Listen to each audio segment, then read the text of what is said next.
A cold, damp chill clung to the air, wrapping itself around Aaron like an invisible shroud. The moment he opened his eyes, he knew something was wrong. There was no light, no warmth, no sense of familiarity, just blackness so thick it felt suffocating. His heartbeat thundered in his ears as he pressed his hands against the rough and yielding concrete beneath him. The air smelled of mildew and rust, something old and forgotten. He reached up, pressing his fingers against his temple. A dull ache throbbed there, like the remnants of a blow. His mind felt sluggish, disoriented. The last thing he remembered was walking home. He had taken the usual route, past the flickering street lamp in the corner store, and then, nothing. A faint rustling noise broke the silence. Aaron froze. He wasn't alone. The realization sent a shiver up his spine. He strained his ears, picking up slow, and even breathing coming from somewhere nearby. The sound of shifting bodies, the scrape of fingers against the cold floor. He reached out hesitantly, his fingers brushing against something soft and warm. A human arm.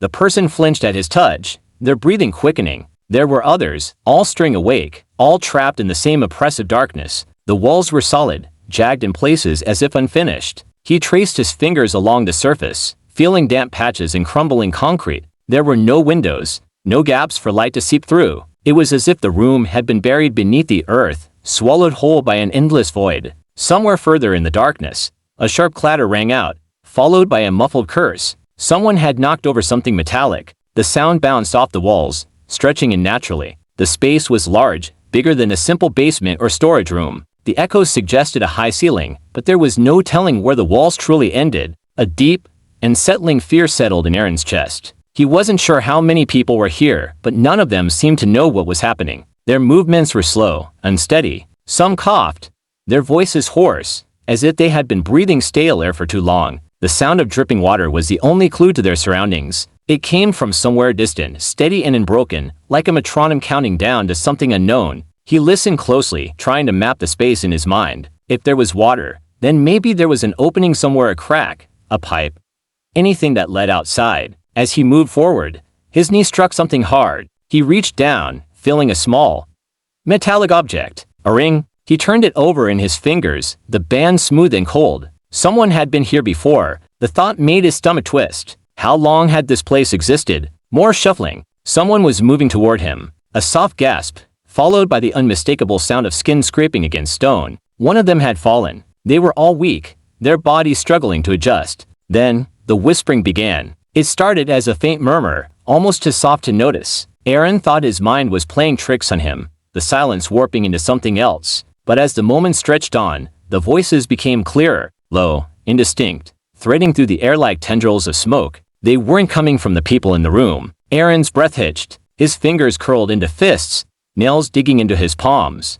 His senses sharpened, every nerve on edge. The whispers weren't coming from one direction. They surrounded them. The air grew colder, enough for him to see his breath in the darkness. The whispers didn't form words, just sounds, like 100 voices layered over one another, speaking in a language that didn't belong to this world. Something was here with them. A sudden thud broke the trance. Someone had pounded against the walls, testing for weakness. The whisper stopped. The silence that followed was worse. Aaron's breathing quickened. He pressed his palm flat against the wall, feeling the rough texture beneath his fingertips. The others had the same idea. Hands scraped against stone, searching for anything an exit, a hidden door, even a loose brick. But there was nothing. A scraping sound, slow and deliberate, echoed from the far end of the room. It was different from the movements of the others. This wasn't the sound of fingers against concrete. It was something heavier, something dragging itself across the floor. Aaron stilled. His body tensed as his ears strained to pinpoint the source. The dragging noise moved closer. A presence loomed just beyond reach, and seemed but suffocatingly real. Then came the breathing. It was deep and slow, rattling in a way that didn't belong to any of them. A sound too hollow, too inhuman. It rasped in and out, each breath labored and wet, as if whatever it was had been waiting. A metallic click, and then, the screaming began. A scuffle erupted somewhere in the darkness.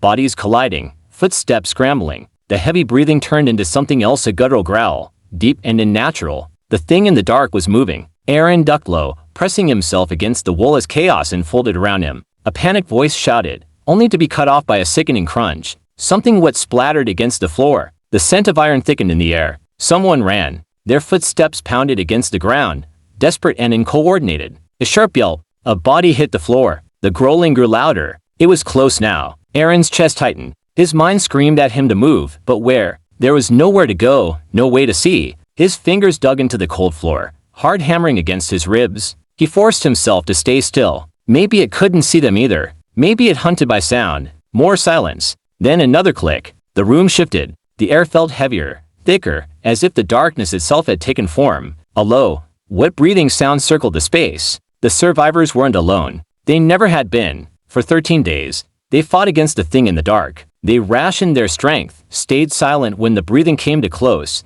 and moved only when the dripping water masked their sounds. But one by one, they disappeared. Sometimes in the middle of the night, sometimes right beside each other, with only a gurgled scream to mark their end. Aaron stopped keeping track of time. Hunger gnawed at his stomach, but the terror outweighed it. He could feel his body growing weaker, his muscles sluggish from exhaustion and dehydration. But worse than the hunger was the knowing that whatever was hunting them was patient. On the 13th day, the whisper stopped. The thing stopped. The room fell into complete silence. And then light. A sliver of brightness cut through the blackness. The first glimpse of the world beyond the nightmare. Aaron's eyes burned at the sudden exposure, his body frozen in disbelief. The door had been open the entire time, but it wasn't the light that made his blood run cold. It was the figure standing just beyond it, the one who had been watching them the whole time. "Welcome," it whispered, voice soft but sharp, like a blade dragging across skin. "Your time is up." And the door slammed shut.